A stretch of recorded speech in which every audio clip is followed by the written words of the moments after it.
What's going on, everyone? Welcome to another episode of the Proverbial Life Podcast. This is a podcast that we encourage Christians to look to Christ, live wisely, and leave a legacy behind for generations to follow. If you have not subscribed to the podcast, please do so. Hit the notification bell so that you are updated every time I make a video. All right, y'all. I really just kind of want to vent real quick. I want to vent. And I'm going to try to compose myself as I vent. I'm going to try. But I want to share a reoccurring pet peeve that is being exposed in my own heart that I need some clarification on, okay?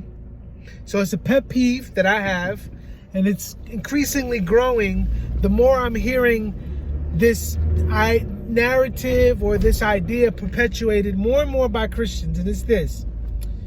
So you have people on the right who are Trump, right? Like pro-Trump, and I'm not just talking about like I'm gonna vote for Trump because of what I see, but they're just like outright Trump, like all Trump, right?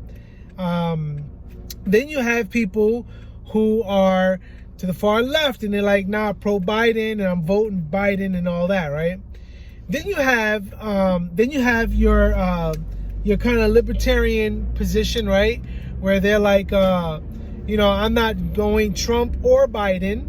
I'm not going to decide between the less of two evils. I'm not going to pick one of those two.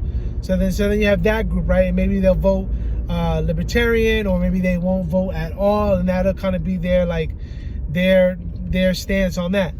But now you have kind of this, I see it as another category of professing believers or Christians, wherever they land at. They would say that they are, and I've heard this idea perpetuated by individuals like Ruslan, where he would categorize himself as a political what is his phrase?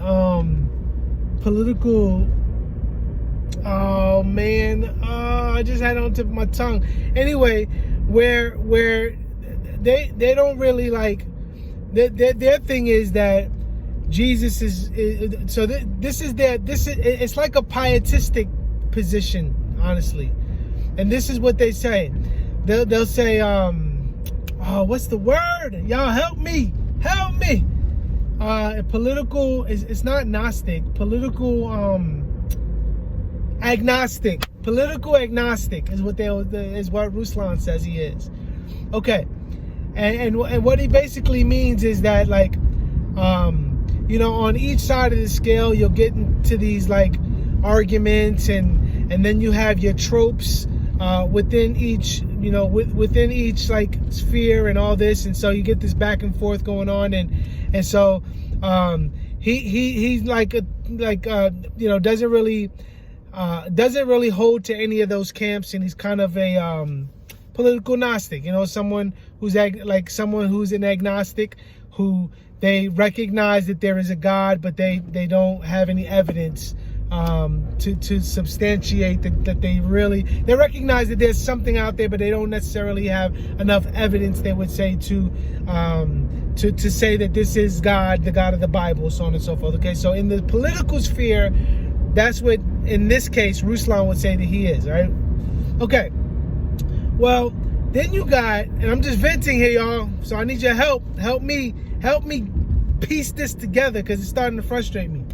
So I'm noticing that there's that category of people, right, that want to take on this pietistic view, and they say, Jesus never, Jesus wasn't American, and people are going to be shocked that, Jesus isn't wearing a MAGA hat. And that bugs me, because what this group, in my opinion, and correct me if I'm wrong, what this group seems to be doing is saying, the right, the left, the libertarian, all this is nonsense. Jesus is king. We need to be, and it's almost like it's almost, and I would say even the "and" campaign kind of falls into this category, where we're not right, we're not left, we're Jesus, we believe in Jesus, but then when you listen to the policies are democratic. So help me understand this, y'all. Like, okay, you don't like Trump because, and again, I know this is a big category. I'm not trying to necessarily lump Ruslan or anybody in this category and say we don't like Trump. I'm just, so anyway, hear me. So in this sphere of people, right? They don't like Trump because he's racist, right? And that he misrepresents Christian values, right? And all that, right? Okay. So you don't like Trump. You like the and I've heard Ruslan allude to this.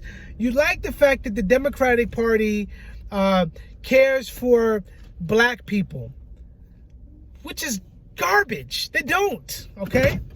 And I'm not necessarily even saying that Republicans do either, right? But I guess my thing is this, y'all. For me, it would be better for you not to vote because you're saying, okay, I hold to a libertarian position. Like I have a good friend of mine, Michael. A shout out to Michael Griffin. Michael Griffin is saying that he's not going to vote for Biden or for Trump. Okay, and I don't want to continue on in his position because I don't want to misrepresent his position. But the traditional libertarian position. Okay, boom. So you got that category. But then these people are not libertarians. They're not coming from that category. They're coming from an entire other category that is almost a pietistic category that says they want to try to minimize people. They want to try to undermine or minimize people who are voting for Trump, who, like for myself, I am going to vote for Trump. And it isn't because I think he's a swell guy. I think that he's a moral guy. I think that he's a Christian or even promotes Christian ideas. I don't outrightly necessarily, right? I'm not a Republican, but I'm going to vote for him, right? For reasons that I'm not going to go into detail here on this video, but nonetheless, I'm voting for him. And so you got these guys who say, well, they want to kind of minimize or undermine people who vote for Trump or who are for Trump this 2020. And they want to say that, we need to have a kingdom mindset on this. And it's like, okay, you live in America. Who the president is going to be matters. And just because you vote for Trump doesn't mean that you're racist, doesn't mean you're a white supremacist, doesn't mean that you don't think Black Lives Matter, doesn't mean, it just means that you don't, one of the things that it could mean is that you don't want someone who is, and I've heard, I want to be careful with this term, a progressive. I think Harris and Biden are progressives, but in a true progressive sense, they would not be considered progressive. Okay. Blah, blah, blah. Okay. They're not in favor of the Constitution. They're not. They're racist. They are. Biden is an outright racist. You could say, you can conjure up different statements from Trump to say, oh, well, and conclude that he's racist. Okay. I would love to have that discussion with you, because some of the claims that people say, that Trump is saying, about people of color, okay, he's racist because he said this, is hogwash, okay? But Biden is a racist, right? He was a part of some bills that were passed that purposefully and actively hurt the Black community, and the effects of that are evident to this day. Okay, so anyway, I hope all of this or any of this makes sense. Please leave a comment below. Help me get these categories. Do you see this fourth tier of like political Gnostics or this pietistic sphere of people who are embracing this. I'm like at a loss for words because it's kind of irking me, right? They're like but it seems like in their policy they are democratic, and they even make exceptions for people who vote Democrat and are professing Christians. And this isn't a video on that necessarily, but I have my opinions about professing Christians who vote Democratic. So y'all leave a comment below. I'm sorry this is all over the place. It's just how it's in my mind right now, and I want to get it into better categories, but I just needed to get it out. I needed to get it out. I had to get it out, all right? So, leave a comment below. I'm going to go inside and enjoy my family, but I want to hear what you got to say. So get back to me. All right, y'all. Grace and peace. Till next time, this is The Proverbial Life, a podcast where we encourage Christians to look to Christ, to live wisely, and to leave a legacy behind for generations to follow. Till next time, grace and peace, y'all.